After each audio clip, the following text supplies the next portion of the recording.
Good afternoon, everyone. This is the Vermont House Committee on Commerce and Economic Development. Again, Tuesday, April 6, 2020, from April 7th at 2:30 in the afternoon. And so now we are switching gears again, and we have our legislative counsel with us, Sophie Rabatney, to we've asked her to kind of walk us through what's in statute now on both rehab and the workers' comp segments. So we have a better idea of what we're talking. So Sophie, well, thank you for joining us.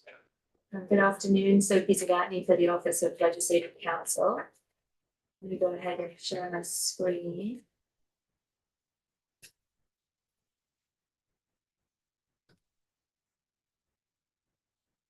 So vocational rehabilitation in statute is just one section.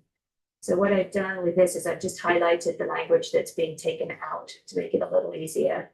So this explains in subsection A, when this applies. So when an employee is unable to perform work for which the employee has previous training or experience, they're entitled to vocational rehabilitation services, including retraining and job placement, as may be reasonably necessary to restore the employee to suitable employment. So, and I know this morning, Kelly Matzcott, I'm sure you've heard before, but suitable employment, there's a definition for that. I did share with the committee assistant the rules, vocational rehabilitation rules, because for some reason they're not available currently.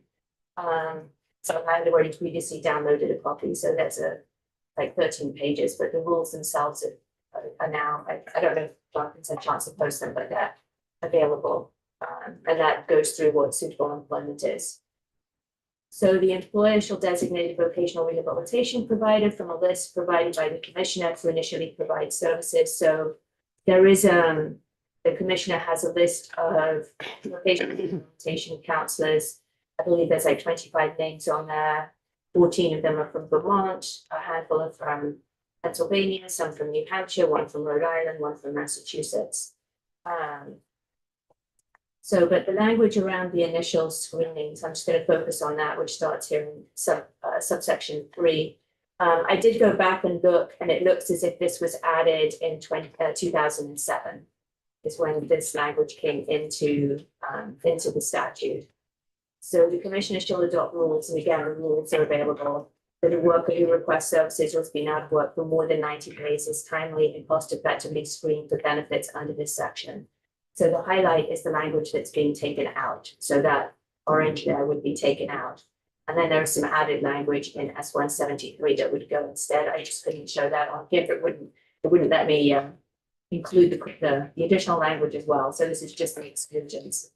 And again, so under subdivision A, taking out the reference to it, except for initial screening. So provide that all vocational rehabilitation work is performed by a Vermont certified vocational rehabilitation counselor, including counselors currently certified by the rules of the department. And again, under the rules on vocational rehabilitation, it lays out what that means to be certified, what the education requirements are, training requirements, etc., set forth in the rules.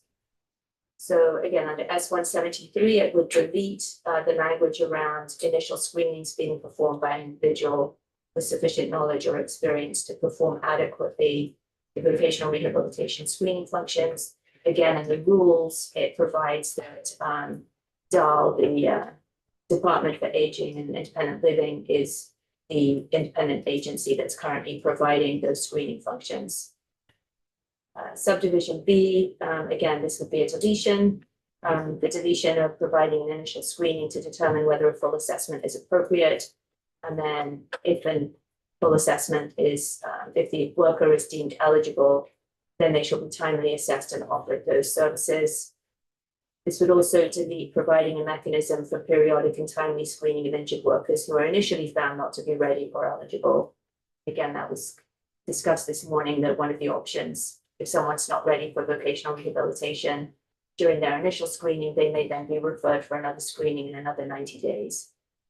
And then D is protecting against potential conflicts of interest in the assignment and performance of initial screenings. And again, currently that's sort of addressed by the fact that the folks doing the initial screenings are from Dale. And then under S 173, there's an added section F in there, and I can go back to the S 173 if that would be helpful. But I know you were focused on what language is actually coming out, so this is the language that's coming out in S 173 if it were to move forward as it's currently drafted. Just so I'm making sure here, so on that section 3, it was almost, as you can see again, it was a little bit of A and largely most of B. All of B, C, and D. Okay, thank you. Sophie, is it in rule that if they go through the initial screening and they found at that point not to need further vocational rehab, that it's always at a 90-day interval? I don't remember off the top of my head, but I can take a quick look. These are the rules. Apologies to anyone watching online, I don't look at motion set.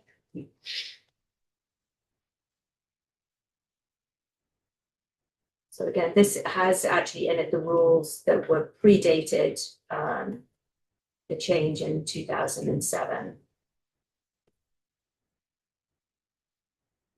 I believe it does provide, so this is the entitlement, that's the entitlement assessment. I think I've got the additional information further down there, because if this out the questions, if I recall.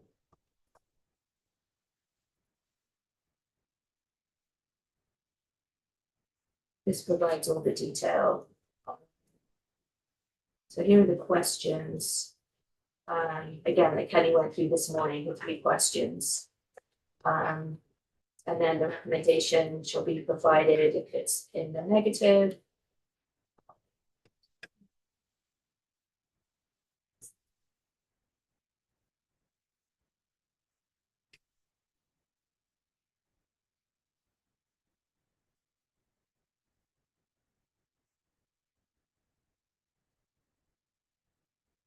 I don't remember off the top of my head. I mean, I seem to think it does provide for that, but I'm not seeing it right this minute.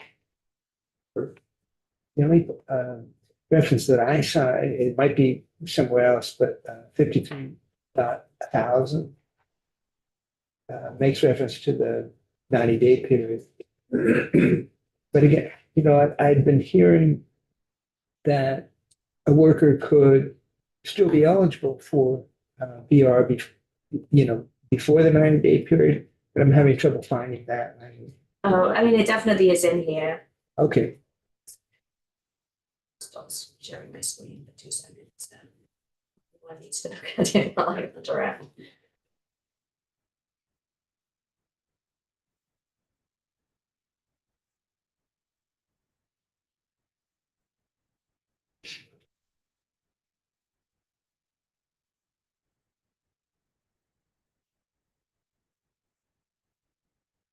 So I'm just taking a copy here.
So 53 here is any injured workers receiver is entitled to receive within 90 days of continuous temporary total disability benefit shall be identified and screened. Right. So that is. Some, and when it said, well, but they still can get it before 90, I just couldn't find. Hey, that's fine. I don't, Yeah, it could be extrapolated, right? Like, because it's a 90-day initial time period, is there an assumption that it's a 90-day next step period? Yeah, Could be. but we don't know. I don't see that 90 days carrying on anywhere else in its rules.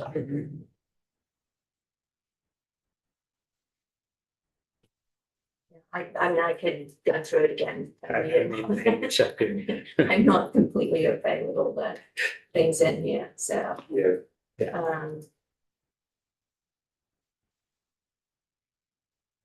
are we able to change the rule?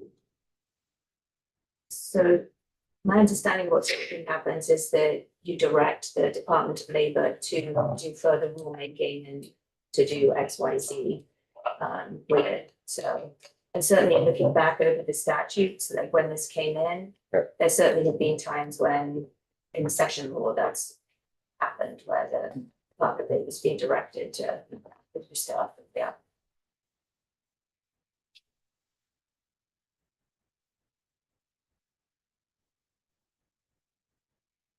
Yes, it's like this for higher ability to better understand how that all works. And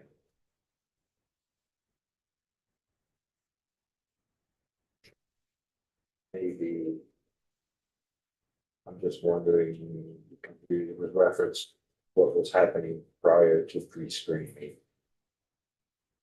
And So from what I could tell, and just looking back through the statutes, is there still was an initial screening, but it was done by a vocational rehabilitation counselor that didn't have a conflict of interest. So it wasn't that there was no screening, it just wasn't that it was required to be done by Dell. That's what came in 2007. So it seems like there was an initial screening before, but it would be with a vocational rehabilitation counselor, not a screener through the department. long time ago, but it's coming back from. I think there was concerns that there were any, during pre-screening, there wasn't any rejection. I think they all went on to screen. Jamie, do you remember? David, were you here?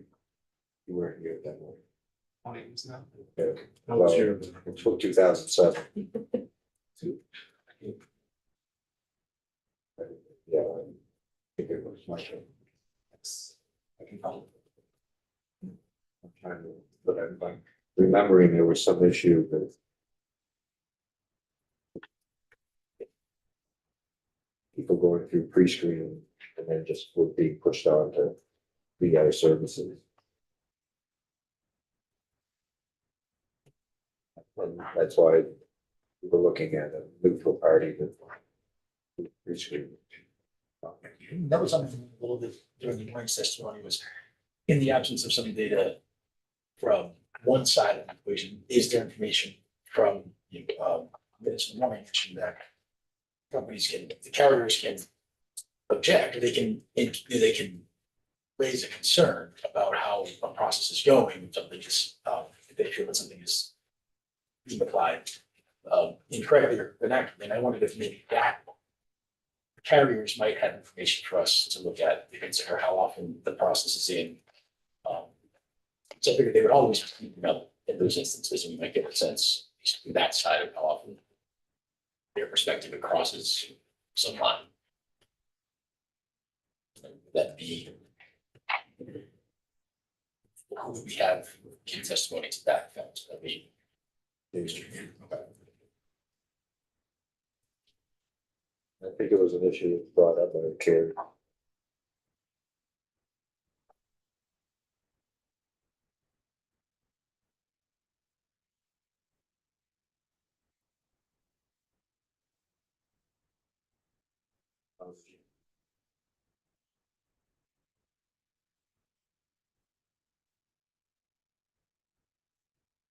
gather more information, I think, from our ability, I think, from the department, from the insured as well. Just, there's nothing in the statute, Sophie, that talks about who an overseer of ER, the counselors themselves overseers of hireability and the pre-screenings. And then also, asking DFR to come in too, because they have some oversight over the carriers, but not to the extent that DOL has. My recollection from Dirk's testimony was that there is somebody in the Department of Labor that does look over the vocational rehabilitation screening reports now. I know Dirk is out this week, right? So we're trying to schedule next week to have Dirk come in. Go over this more. We just need to figure out, I mean, this is, the more we dig into this, the deeper it goes, and getting close to the end of the section. I think it's vital for us to look at a study that's being put forward. I'm not sure the Department of Labor should be the ones that are overseeing the study, because it's their department. It's a DFR, maybe more of a neutral arbiter to look at everything. Talk about that. And then, the question is, should we repeal the pre-screenings, or should we maybe put a pause on them, or should we just let this study go through it and come back with recommendations next year? So I think those are some thoughts, some things that we need to think about. Questions? Do I have any questions for Sophie here? Jamie, if you can gather any information. We might have changed that, but I'm back in here. But You could have Michael Haller and Steve Monahan come there. that's right. I forget about John. Yeah. That's right. Yeah, if you touch base with Michael, Yeah, I'll- if he remembers reasoning. It's just one of the other things, and this isn't from people who were here before, but what do other states do that works well? Like, is there something, and it might be something we want the study committee to look at. Could that work in Vermont? But if, especially, Jamie, you have carriers all over. Are there states that do this that have better ways of getting employees, employees back to work in the capacity that they need to be making similar wages than we do? That would be incredibly beneficial. I would say each state has their own work compensation systems that can be quite different. So it's not like they just approach it in different ways. So I don't know, I think you would have a better sense in terms of if there's anyone that's similar to what we do. I think it'd be interesting too to understand, how they insight over the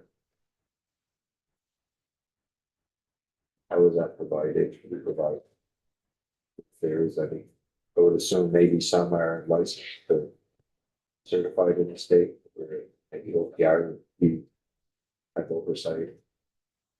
Suggesting that we now create a, well, maybe we do too. Maybe that's something that we ask that committees, the study committee, to look at. And I can take a look too and see if I can find anything. Okay. Yeah, so I mean, if we're talking sort of generally about what issues that we want to have the work group do, you know, whoever does it, whoever oversees it. You know, we've talked a lot about making sure that an injured worker can get PR as soon as possible. I mean, the medical issues and treatment, all that sort of stuff. And so I think that's a legitimate question to add into the list. I don't, and I think maybe folks maybe thought it was implied in some of these questions, but I would feel a little better if it was expressed. You know, how can we get folks back to into VR and back to work as soon as possible? But, you know, the example that Kelly brought to us this morning, you're looking at 3 questions.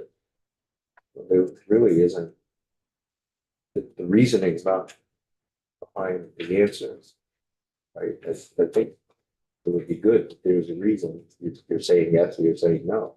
And articulate that. Yeah. And how can you, if you don't have an attorney as an injured worker, look at that and say, well, they denied me. And I don't know why, but they denied.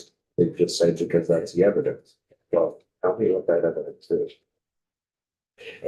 And I do remember that Kelly talked about that 90-day period, and she's kind of comfortable with it. Yes. And maybe that's the case. I just, you know, it just seems such a rigid standard. And I wonder whether there might be situations where 90 days isn't appropriate. And again, fold it into the question. But if the original 90 days, if it's 90 Yes. day segment, Yes. I didn't see anything, and I'm not saying it's not there, but after the initial screening. Yes. Where does it say that it has to be another 90 days? And if it is, if it is up to another 90 days and they miss that time period, to me, That's a long time. but if they go instead of 3 months, they go 5 months, Correct. then that's a problem. And so after 3 months, if that next screening doesn't happen, then they automatically should go into VR. That would force things to happen, I think, more. So there needs to be repercussions when things aren't being followed. And safety nets for the workers. Yeah, right.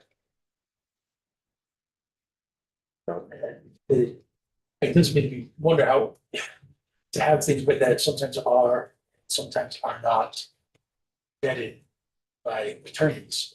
It may be hard for people who are just running a business, working at a business to know the implications of what does it mean to say X, Y, or Z.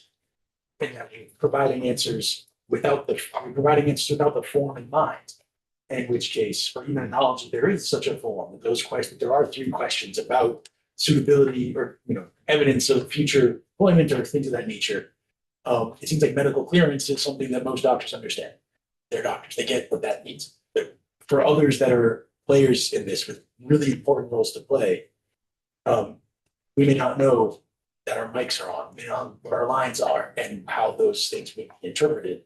And that does strike me as a example that we heard of some debatable interpretations. Seems like it maybe had a lot to do with whether the person that's providing that input, be it the employer or the employee, is really aware of what the implications of those answers are. And it sounded like we heard an example of when people weren't satisfied with the way the process was going for more than one reason. But if people don't know the stakes, I mean, that's why we go through the trouble of telling what their rights are, and they're placed under arrest. You know, the stakes are too high to not provide that information. I have concerns that that level of the informedness isn't there, was lacking. And I wonder when an employee is injured, what is provided to that employee so that they know what their rights are? And is that provided in plain English that they can understand it without having a lawyer explain it to them? And also, who sets the reimbursement rates for the doctors? That And is in the rules. so it's in a DOL rule. Yes. I was wondering if DFR had any jurisdiction over the rate setting, because usually they do, but So the rates are set, there's the $160 for the initial assessment, and then there's an amount for vocational rehabilitation counselors, $95 an hour, and let's say $1,200, but there is language in there, and then it's supposed to increase, those amounts are supposed to increase, just like the minimum wage increases with that formula. There's a core. There's a formula, and it was supposed to be reevaluated by the Department of Labor in 2022. So I don't know to see if the rates were keeping up. The rule hasn't been changed since then, so I don't know if in fact that actually was updated in 20. With medical doctors, I mean, they have to go, there's a price that doctors receive for doing the medical evaluations. Is that set? No, this is just for the vocational rehabilitation. My recollection is that DOL has adopted a medical fee schedule.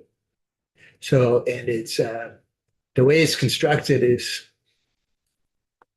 not particularly modern, but it talks about 1%, I think, of the charge, of the medical charge. But they have a rule, and I think they're actually in the process of amending it.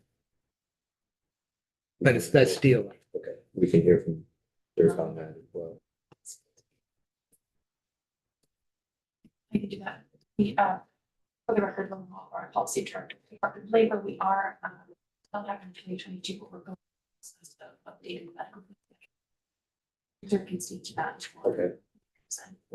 I did again, and without those updates, I mean, are we having difficulty finding medical personnel that will actually do worker comp claims? And if I remember right, in 2007, we were asking those same questions about making sure that doctors are compensated, those types of things, so that workers, you're always asked, if you have something, an injury, Yes, you know, Yeah. is this a workers' comp claim? there's a reason. Yes. And it's not just who gets billed, it's probably who takes care of you. Yeah. Right? So, okay. All right. Anything else? Because no one's here taking notes and they'll bring the information back to us. So Jamie's here, David's here, so. Good. There's nothing else. Thank you, Sophie, and we'll keep working on this, and I think the plan is to put H 803 in to this bill as well. Talk to Rick about that. We're gonna take more testimony to an apprenticeship. Okay, thank you. Do we know if our friends from the credit union? I don't know. They were all, probably not, they were all still 8 days agreed. Let's take a short break, find out if credit unions are here today. So we invited Carrie to bring some of her directors that are here for the credit unions if they want to talk, so we'll see if they want to take advantage of that. But And they're hosting a reception Yeah. at Cedar Creek Room 4 o'clock. at 4 as well. So let's go off live for about 10 minutes and we'll see if they want to